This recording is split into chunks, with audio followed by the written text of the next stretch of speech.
Muchos se preguntan, representante Racero, usted muy seguramente recuerda al presidente Petro en sus primeras declaraciones, incluso en campaña, diciendo que no era un hombre de izquierda, como usted recientemente también que dice que no es un hombre de izquierda. El presidente Petro, iniciando, decía que quería un gobierno de unidad, que quería un gobierno diverso y de consensos. Sí.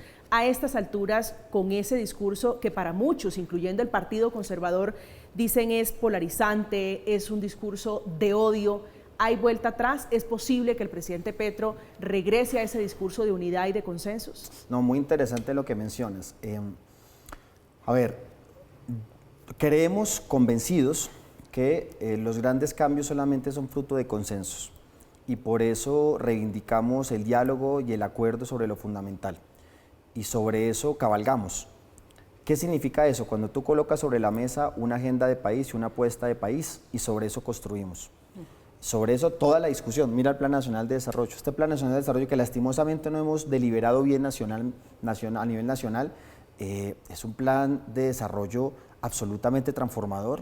Va a transformar las regiones del país, sobre todo la de la Colombia profunda, esa Colombia que algunos han llamado tercera categoría, donde no hay hospitales, donde no hay aulas, donde no hay colegios, universidades. Eso lo vamos a transformar por este Plan Nacional de Desarrollo. Vamos a disminuir la desigualdad, la pobreza, la violencia en consecuencia.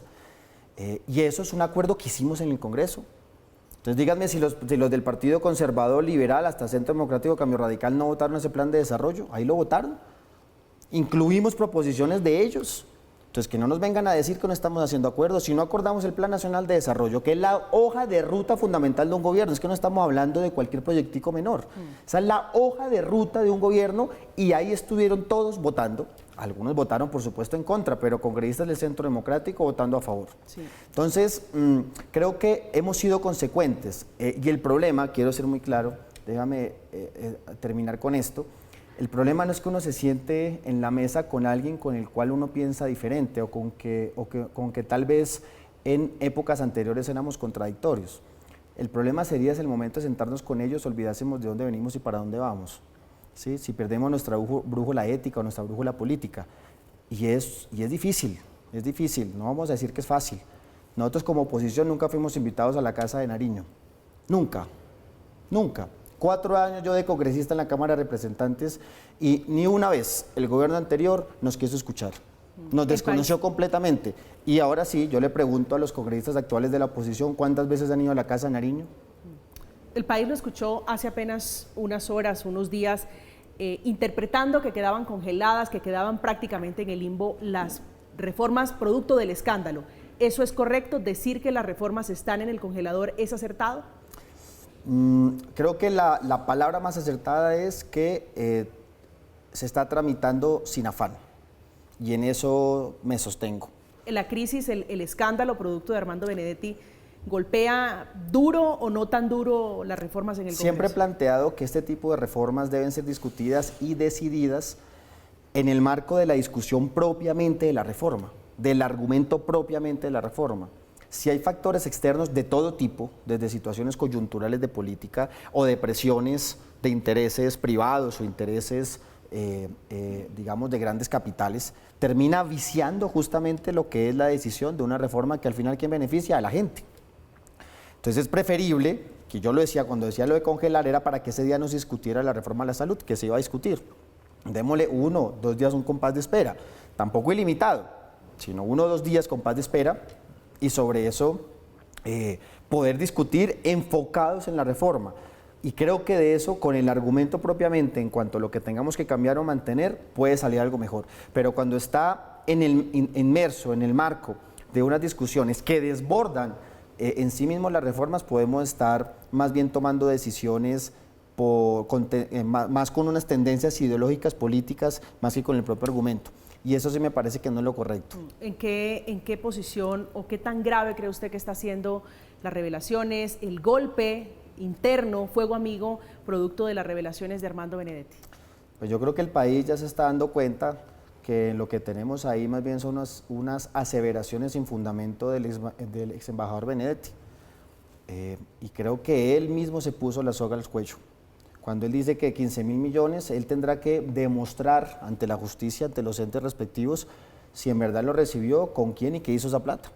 porque lo que hoy tenemos claro y el país tiene que tener la certeza es que esos 15.000 millones de pesos nunca estuvieron en la campaña del presidente Gustavo Petro, nunca. Ya salió el gerente de la campaña, Ricardo Roa, hoy presidente de Ecopetrol, diciendo nada que ver, nunca me senté con el señor Benedetti. Pero ¿no le parece que es muy sospechoso? Ni me senté con nadie que le haya mandado. ¿No le parece muy diciente o por lo menos curioso que hoy nadie reconozca a Armando Benedetti como un hombre que tenía toda la confianza del presidente Petro y todo el poder dentro de la campaña del Pacto Histórico? No, uno reconoce que él en la campaña, en el marco de la campaña, pudo haber aportado, pero es que hoy desconocemos a ese Benedetti. Es que justamente hoy, en medio de una semana, él mismo sale a contradecirse. Y lanza un tuit y a las 5 horas está diciendo otro que pide perdón, que estaba triste y con tragos. Entonces uno ya no sabe a cuál Benedetti creerle. Es que ese Benedetti, la campaña hoy está completamente distorsionado, pero por él mismo, por él mismo. Mira sus audios, María Camila, tan violentos, llenos de machismo, cómo trataba a Laura, la insultaba, que eso no hemos hablado, cómo la amenazó de muerte. Armando Benedetti amenazando de muerte a Laura. Si ese era el talante del político que después iba a mostrar las máscaras más adelante, seguramente no hubiera entrado a nuestra campaña. Pero ese no era el Armando Benedetti que todos conocíamos, del pues, que todo el mundo hablaba y el que ustedes recibieron en el Pacto Histórico. No, yo no conocía a un Armando Benedetti que amenazara a muerte a otros, María Camila. A quienes si dicen, yo lo hubiera conocido, sería el primero a haber dicho, perdónenme, pero nosotros no podemos recibir a personajes que amenazan de muerte a diestra y siniestra. Sí, a quienes dicen, me gustó mucho la frase suya hace apenas unos segundos, no hemos perdido la brújula ética. Este escándalo, a quienes dicen, es que el Pacto Histórico corrió la línea ética, el Pacto Histórico hizo X o Y cosa, a quienes dicen que ustedes perdieron el norte ético, ¿qué les dice? Que no es cierto. El Pacto Histórico hoy está más consolidado que nunca.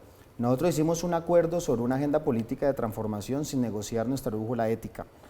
Y si Armando Benedetti, que es que esos son los audios, es que yo no me lo estoy inventando. ¿Por qué Armando Benedetti hace eso? Porque quería más. Y fue un intento de chantaje y presión del presidente para que lo nombrara quién sabe en dónde, porque él ya no se sentía que allá en Venezuela estaba recibiendo lo que se merecía. Y el presidente Petro no lo nombra donde él quiere, porque el presidente Petro no hipotecó su campaña, no hipotecó su gobierno en la campaña. No hipotecó el gobierno ante nadie los que participamos en la campaña, ni ante ningún financiador, ni ante nadie. Y creo que el presidente Gustavo Petro toma decisiones en función de lo que él considera es lo mejor para su gobierno y lo mejor para el país. Y por no haberle dado a Benedetti lo que él estaba reclamando, va y termina amenazando a Laura y la coge de chivo expiatorio. O sea, lo que estamos hablando acá es que el ex embajador Benedetti está desbordado. Sí, desbordado, él mismo está diciendo que tiene problemas. E insisto, pero la carga de la prueba está sobre él porque tiene que mostrar al país. Ser un drogadicto o en su defecto un alcohólico o estar borracho no significa que uno no diga la verdad. ¿O sí? ¿Usted diría que los borrachos son los que dicen la verdad? Los borrachos y los niños. Y los niños, eso es lo que dicen. No sé porque en política de pronto en estados alterados pueden justamente acontecer lo que él mismo mandaba en los audios. Pero más allá de eso, porque a mí no me gusta hablar sobre ese tipo de cosas, la vida privada más bien hay que mirarlo desde un asunto humano, personal, y yo sí ruego a Dios justamente por la salud de Benedetti, porque una cosa no quita lo otro, y ojalá él como ser humano, como persona, como hombre pueda mejorarse, pero a nivel político todo el cuestionamiento, la carga hoy está sobre él, o sea, la carga de él, si él llega a demostrar que hay 15.000 millones, que se los dio al gerente o que se los dio a tal o que si, bueno, ahí sí, que nos caiga todo el mundo, pero es que no puede ser alguien que salga en unos audios que parecen llevados por una persona movida por ira e intenso dolor, como él lo dice, porque es que lo dicen los audios, porque Petro no le estaba dando lo que él quería, vaya a hacer unos juicios al aire, sin ningún tipo de pruebas de evidencias, y entonces ahora el culpable es justamente aquel del cual está haciendo un juicio sin ningún tipo de pruebas y de datos concretos. Entonces, por eso insisto, me preocupa es más bien Armando Benedetti en su calidad de ser humano, pero a nivel político completamente desdibujado al que participó en campaña.